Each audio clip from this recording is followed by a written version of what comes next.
सिर्फ DD news पर।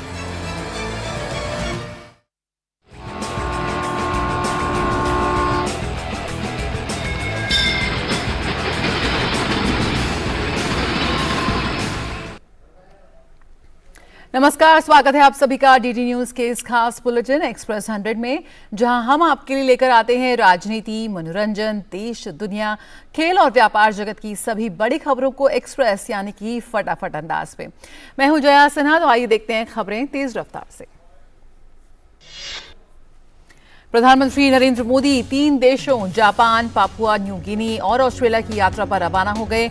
पहले चरण में पीएम जापान में हो रहे G7 शिखर सम्मेलन में लेंगे भाग। रवानगी से पहले पीएम ने कहा, प्रधानमंत्री किशिदा से फिर से मिलना खुशी की बात होगी। पीएम मोदी ने कहा कि G7 शिखर सम्मेलन में उनकी मौजूदगी विशेष रूप से सार्थक है, क्योंकि इस साल G20 की अध्यक्षता भारत के पास है। पीएम ने कहा कि वो वैश्विक चुनौतियों पर सामूहिक रूप से विचारों के आदान प्रदान के लिए उत्सुक हैं। जापान के हिरोशिमा शहर में G7 शिखर सम्मेलन शुरू हो गया है। शिखर सम्मेलन में हिस्सा लेने के लिए ब्रिटेन के प्रधानमंत्री ऋषि सुनक जापान में हिरोशिमा पीस मेमोरियल पार्क पहुंचे। जापान के प्रधानमंत्री किशिदा फुमियो ने उनका भव्य स्वागत किया। पीएम किशिदा ने हिरोशिमा में G7 शिखर सम्मेलन के तहत सुनक के लिए रात्रि भोज भी आयोजित किया। इसके अलावा German chancellor Olaf Sholes, Canada के प्रधानमंत्री जस्टिन ट्रूडो और फ्रांस के राष्ट्रपति इमैनुअल मैक्रों भी हिरोशिमा पीस मेमोरियल पार्क पहुंचे। ब्रिटेन के प्रधानमंत्री ऋषि सुनक, फ्रांस के राष्ट्रपति इमैनुअल मैक्रों, अमेरिकी राष्ट्रपति जो बाइडेन और अन्य G7 नेताओं ने हिरोशिमा पीस मेमोरियल पार्क में पौधे लगाए। हिरोशिमा G7 सम्मेलन में भारत 3 औपचारिक सत्रों में भाग लेगा। पहले सत्र में खाद्य, स्वास्थ्य, विकास और स्त्री पुरुष समानता के बारे में चर्चा होगी। दूसरा सत्र 20 मई और तीसरा सत्र 21 मई को आयोजित होगा। हिरोशिमा में हो रहे G7 सम्मेलन में दूसरा सत्र जलवायु, ऊर्जा और पर्यावरण पर होगा, जबकि तीसरे सत्र का विषय है शांति, स्थिर और समृद्ध विश्व की ओर। प्रधानमंत्री मोदी जापान में G7 के कई नेताओं के साथ द्विपक्षीय बैठकें करेंगे। जापान ने ऑस्ट्रेलिया, ब्राजील, कोमोरोस, इंडोनेशिया, दक्षिण कोरिया, वियतनाम और संयुक्त राष्ट्र सहित कुछ अंतर्राष्ट्रीय संगठनों को भी आमंत्रित किया है। पीएम मोदी जापान के प्रधानमंत्री के साथ द्विपक्षीय बैठकें करेंगे और हिरोशिमा में महात्मा गांधी की आवक्ष मूर्ति का अनावरण करेंगे। क्वाड समूह के सभी देशों के नेताओं के साथ हिरोशिमा में बैठक आयोजित करने की योजना चल रही है। और प्रधानमंत्री 21 मई को पापुआ न्यू गिनी के प्रधानमंत्री जेम्स मार्पे के साथ संयुक्त रूप से हिंद प्रशांत द्वीप सहयोग मंच की मेजबानी करेंगे। ये किसी भी भारतीय प्रधानमंत्री की पापुआ न्यू गिनी की पहली यात्रा होगी।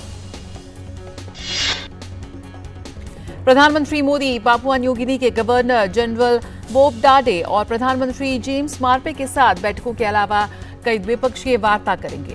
वे फिजी और न्यूजीलैंड के प्रधानमंत्रियों के साथ भी परस्पर बातचीत करेंगे। और पीएम मोदी 22 मई को ऑस्ट्रेलिया जाएंगे।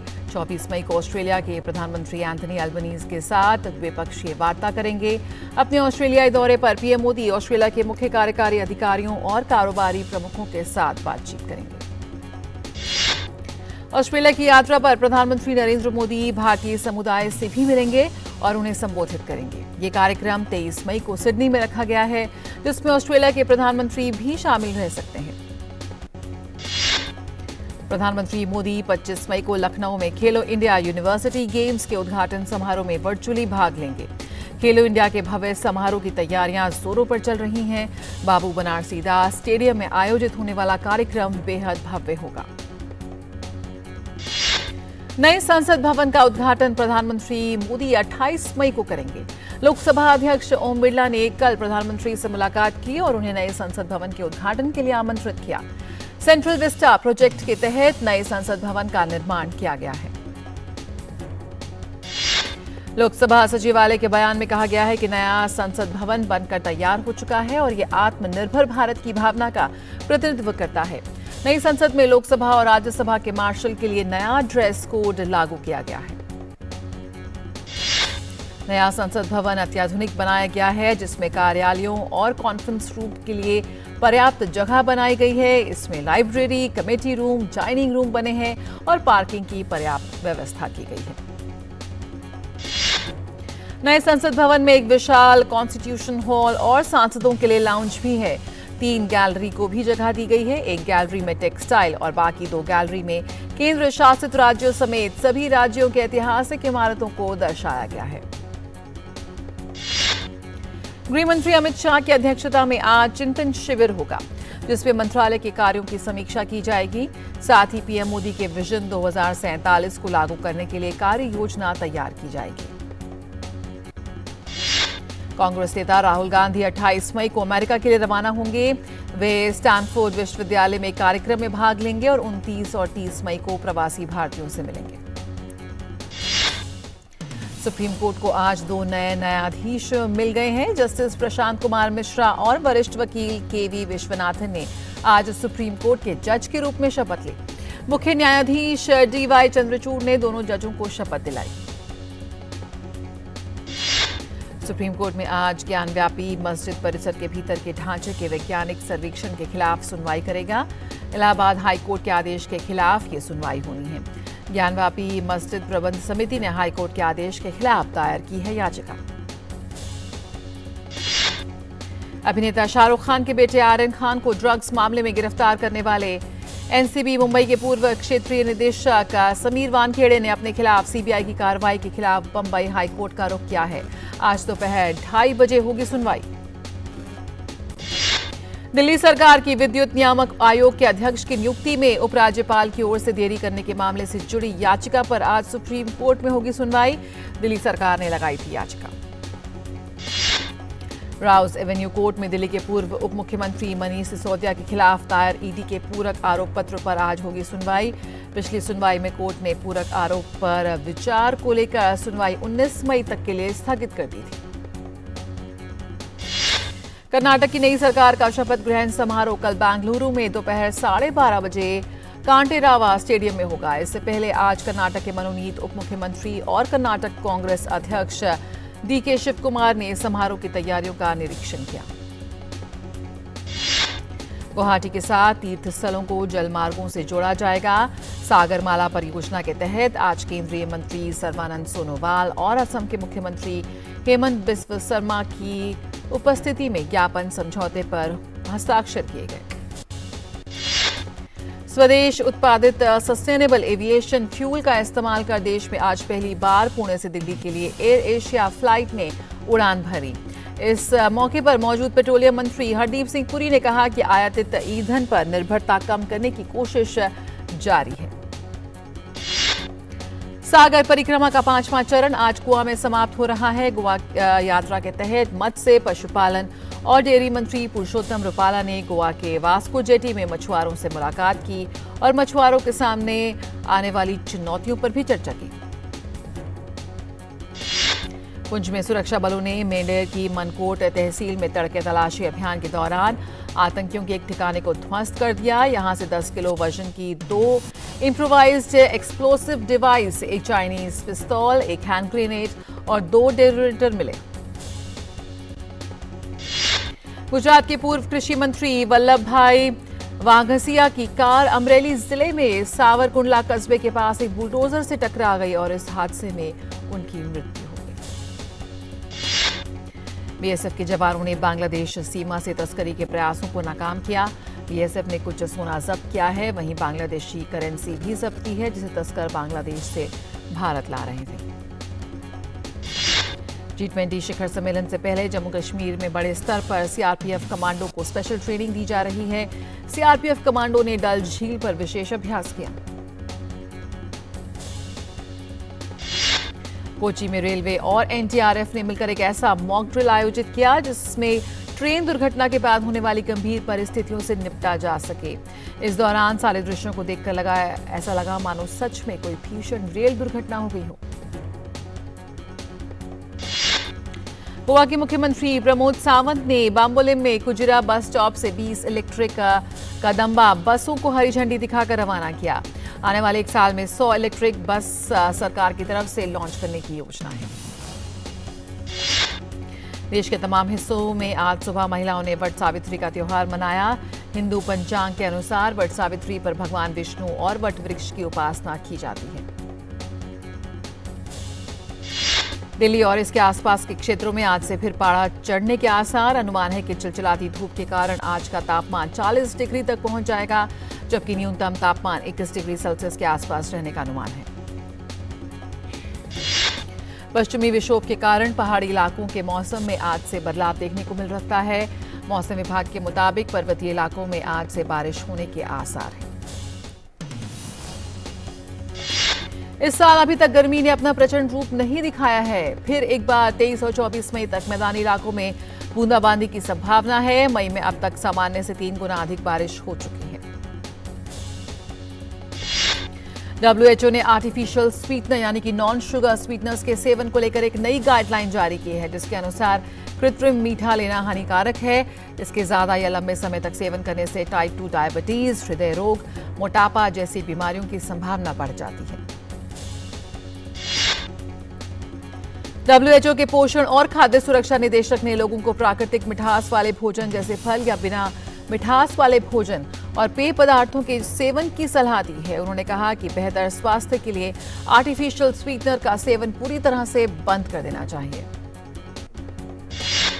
विश्व स्वास्थ्य संगठन ने कहा है कि उनकी गाइडलाइन डायबिटीज से पीड़ित व्यक्ति को छोड़कर सब पर लागू होता है। ये पर्सनल केयर और हाइजीन प्रोडक्ट जैसे टूथपेस्ट, स्किन क्रीम और दवाओं का कम कैलोरी वाला शुगर और शुगर अल्कोहल पर भी लागू नहीं होता।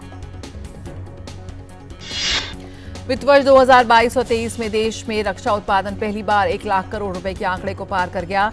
वर्तमान में ये 1,06,800 करोड़ रुपए है, जिसके और अधिक बढ़ने की उम्मीद है। सरकार रक्षा उत्पादन में स्वदेशीकरण को बढ़ावा देने के लिए लगातार काम कर रही है।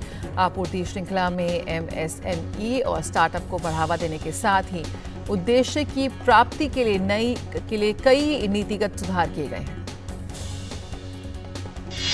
मजबूत वैश्विक संकेतों के बीच आज शेयर बाजार पॉजिटिव नोट पर खुले। हालांकि ये बढ़त ज्यादा देर तक नहीं टिकी। फिलहाल NSE निफ्टी 36 अंक गिरकर 1890 पर और BSE सेंसेक्स 90 अंक गिरकर 61,343 पर कारोबार कर रहा है।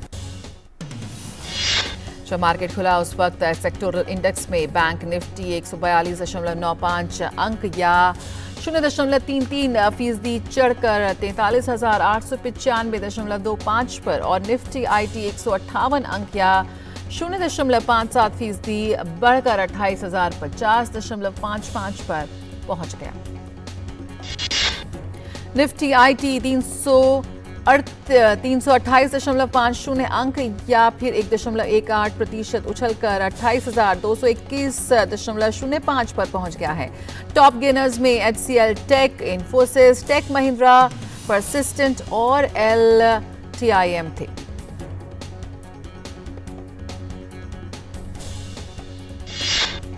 सेंसेक्स पर ITC 1.13% की गिरावट के साथ कारोबार कर रहा है। इसी तरह भारती एयरटेल, लार्सन एंड ट्रूबो और मारुति में गिरावट के साथ कारोबार हो रहा है। रुपए की हालत भी आज कुछ खास नहीं रही। आज के शुरुआती कारोबार में अमेरिकी डॉलर के मुकाबले रुपया 8 पैसे गिरकर 82.70 पर आ गया।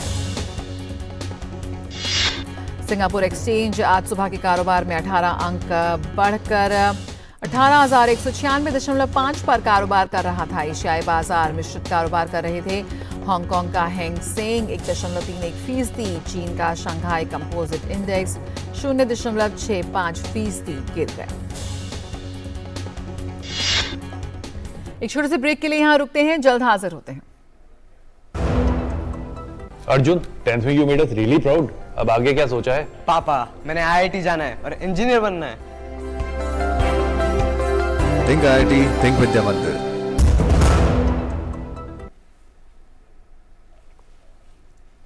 ब्रेक के बाद स्वागत है, आप देख रहे हैं एक्सप्रेस 100।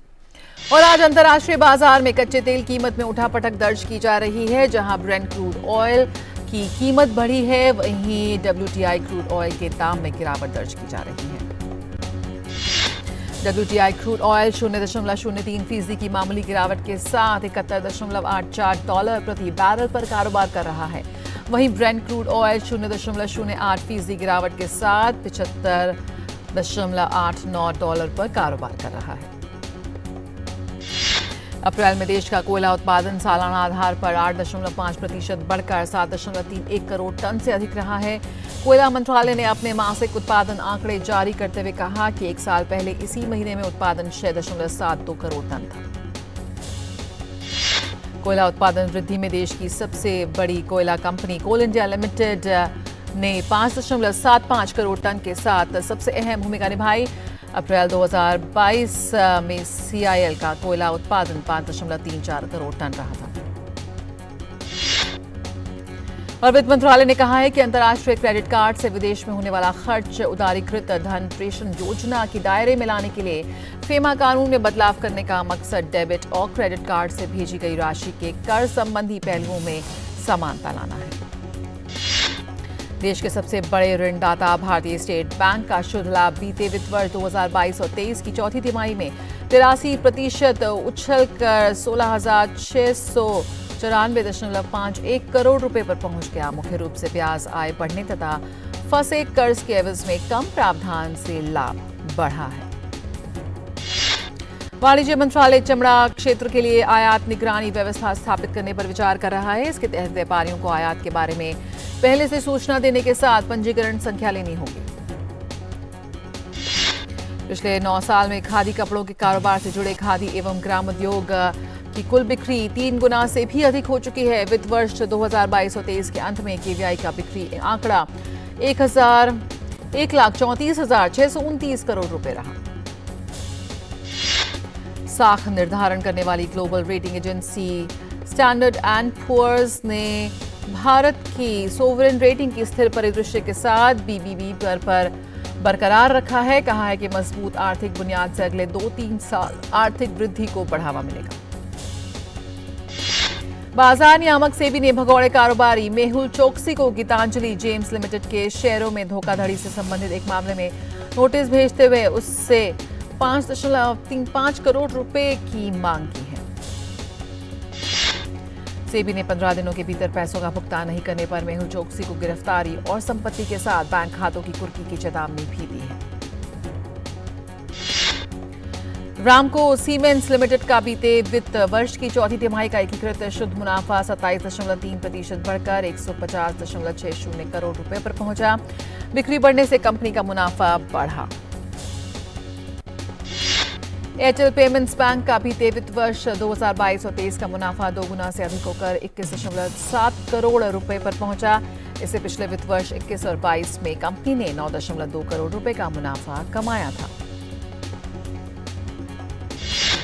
और देश की सबसे बड़ी विमानन कंपनी इंडिगो की मूल कंपनी इंटरग्लोब एविएशन का 31 मार्च 2023 को समाप्त वित्त वर्ष की चौथी तिमाही का शुद्ध लाभ 919.2 करोड़ रुपए रहा है।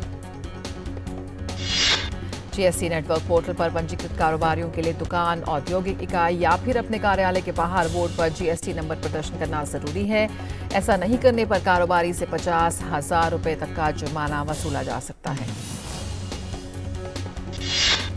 दुनिया में किसी भी देश में आपदा के समय भारत हमेशा मदद के लिए सबसे आगे दिखता है। इसी क्रम में चक्रवात मोखा से प्रभावित म्यांमार के लोगों के लिए भारत ने दोस्ती का हाथ बढ़ाया है।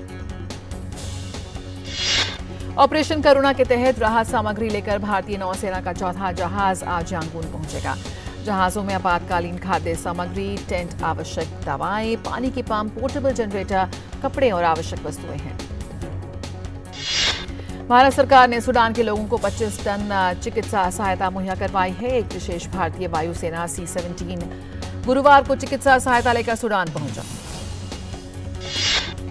चिकित्सा सहायता भारत के राजदूत BS मुबारक ने सूडान के गवर्नर फतला अलहाज अहमद और सामाजिक विकास मंत्री अहमद अदम बखीत को सौंपी। गवर्नर मुबारक ने कहा कि भारत और सूडान के बीच स्वास्थ्य के क्षेत्र में मजबूत सहयोग है और संकट के साथ भारत ने हमेशा सूडान का समर्थन किया है। पाकिस्तान के पूर्व प्रधानमंत्री और तहरीक इंसाफ पार्टी के प्रमुख इमरान खान को 2 और मामलों में 2 जून तक जमानत दे दी। लाहौर की आतंकवाद रोधी अदालत ने जिले शाह हत्याकांड और जिन्ना हाउस हमला मामले में इमरान खान को जमानत दी है। ईरान में सरकार विरोधी प्रदर्शनों में हिस्सा लेने वाले 3 लोगों को फांसी की सजा सुनाई गई है। अमेरिका ने ईरान से फांसी की सजा नहीं देने का आह्वान किया है। अमेरिकी विदेश विभाग के उप प्रवक्ता ने कहा कि फांसी की सजा देना मानवाधिकारों का अपमान होगा। ईरान में हिजाब को लेकर विरोध प्रदर्शन को नेताओं ने दंगा बताया। उन्होंने आरोप लगाया कि इसके पीछे विदेशी देशों का हाथ है। रूस और यूक्रेन के बीच जारी जंग को लेकर अमेरिका और G7 देशों ने रूस पर नए प्रतिबंध लगाने की घोषणा की। युद्ध में शामिल कई वस्तुओं को व्यापक रूप से प्रतिबंध किया गया है। वहीं ब्रिटेन ने रूस के खनिज क्षेत्र के खिलाफ नए प्रतिबंधों की घोषणा की। संयुक्त राष्ट्र सुरक्षा परिषद के एक सेशन में यूक्रेन में युद्ध के दोनों ओर हथियारों की सोर्सिंग और फ्लो अहम मुद्दा रहा। यूक्रेन, अमेरिका और ब्रिटेन ने जोर देकर कहा कि यूक्रेन की क्षेत्रीय रक्षा के लिए हथियारों का प्रावधान इस संघर्ष को हवा नहीं दे रहा। रूस के खिलाफ अमेरिका और बाकी G7 अर्थव्यवस्थाओं के घोषित प्रतिबंधों के एक नए पैकेज के खिलाफ भी काउंसिल सेशन की दौरान चर्चा हुई। अर्जेंटीना में महंगाई और अस्थिर आर्थिक हालात के कारण लोगों का सरकार के खिलाफ विरोध प्रदर्शन तेज होता जा रहा है।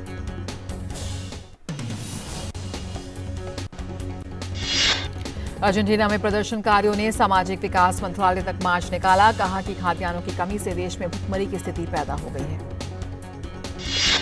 फिलिस्तीनियों ने यरूशलेम दिवस पर फ्लैग मार्च के जवाब में गाजा सीमा पर विरोध प्रदर्शन किया। विरोध प्रदर्शन के दौरान प्रदर्शनकारियों ने यरूशलेम फ्लैग मार्च की निंदा की और अल अक्सा मस्जिद परिसर पर इजरायली छापे को रोकने की मांग की। गाजा पट्टी पर एक विरोध प्रदर्शन में हिंसा के दौरान इजरायली पुलिस ने गोलियां चलाई और आंसू गैस के गोले छोड़े। गुरुवार को खेले गए आईपीएल के एक मुकाबले में रॉयल चैलेंजर्स बेंगलुरु ने सनराइजर्स हैदराबाद को 8 विकेट से हराया। आरसीबी की जीत के हीरो विराट कोहली रहे, जिन्होंने शानदार शतकीय पारी खेली। कोहली के आईपीएल करियर का ये छठा शतक। हैदराबाद की ओर से हेनरी क्लासे ने भी शतकीय पारी खेली। उन्होंने 51 गेंदों पर 104 रन की पारी खेली, लेकिन वो टीम को जीत नहीं दिला पाए। आईपीएल के आज के मुकाबले में राजस्थान रॉयल्स और पंजाब किंग्स के बीच होगा मुकाबला। दुनिया के पूर्व नंबर 1 खिलाड़ी राफेल नडाल ने चोट के कारण फ्रेंच ओपन से हटने का किया फैसला। उन्हें उम्मीद है कि 2024 उनके पेशेवर करियर का अंतिम सत्र होगा। Clay court grand slam tournament French open में रिकॉर्ड 14 खिताब जीतने वाले नडाल 2005 में इस टूर्नामेंट में पदार्पण करने के बाद पहली बार इसमें नहीं खेल पाएंगे। नडाल ने फ्रेंच ओपन में 18 बार हिस्सा लेते हुए 112 मैच जीते हैं। देश के केंद्रीय खेल मंत्री अनुराग सिंह ठाकुर ने कहा कि जल्द ही देश के top national centre of excellence की तर्ज पर हमीरपुर में ओलंपिक खेलों के लिए एनसीई की स्थापना की जाएगी। वेस्ट हैम यूनाइटेड ने यूरोपा कॉन्फ्रेंस लीग सेमीफाइनल में एज अलकमार को मात देकर फाइनल में किया प्रवेश। वेस्ट हैम ने पहले लेग में 2-1 से जीत दर्ज की, वहीं दूसरे चरण में 1-0 से हराया। प्रीमियर लीग में खेले गए मुकाबले में न्यूकैसल यूनाइटेड ने ब्राइटन को 4-1 से हराया। 6 बार के विजेता सेविया सेमीफाइनल के दूसरे चरण में यूवेंटस पर अतिरिक्त समय में जीत के बाद साथ में यूरोपा लीग फाइनल में पहुंच गए। लिवरपूल के मैनेजर यंगन क्लॉप पर अप्रैल में टॉटनहैम पर अपनी टीम को 4-3 की जीत के बाद रेफरी पॉल टियर्नी के बारे में की गई टिप्पणियों के लिए 2 मैचों का लगा प्रतिबंध। और स्टेफानो सित्सिपास ने गुरुवार को बोर्ना कारिक पर रोम में एक और सीधे सेटों की जीत के साथ अपना इटालियन ओपन सेमीफाइनल का टिकट बुक किया। डैनियल मेदवेदेव ने यानिक हैंसनेम को सीधे सेटों में हराकर इटालियन ओपन के सेमीफाइनल में किया प्रवेश। यहां उनका सामना सित्सिपास से होगा। कार्तिक आर्यन कियारा आडवाणी की नई फिल्म सत्य प्रेम की कथा का टीजर हुआ रिलीज। और टाइगर 3 के सेट पर सलमान खान को लगी गंभीर चोट। एक्सप्रेस न्यूज में फिलहाल इतना ही। हमें दीजिए इजाजत।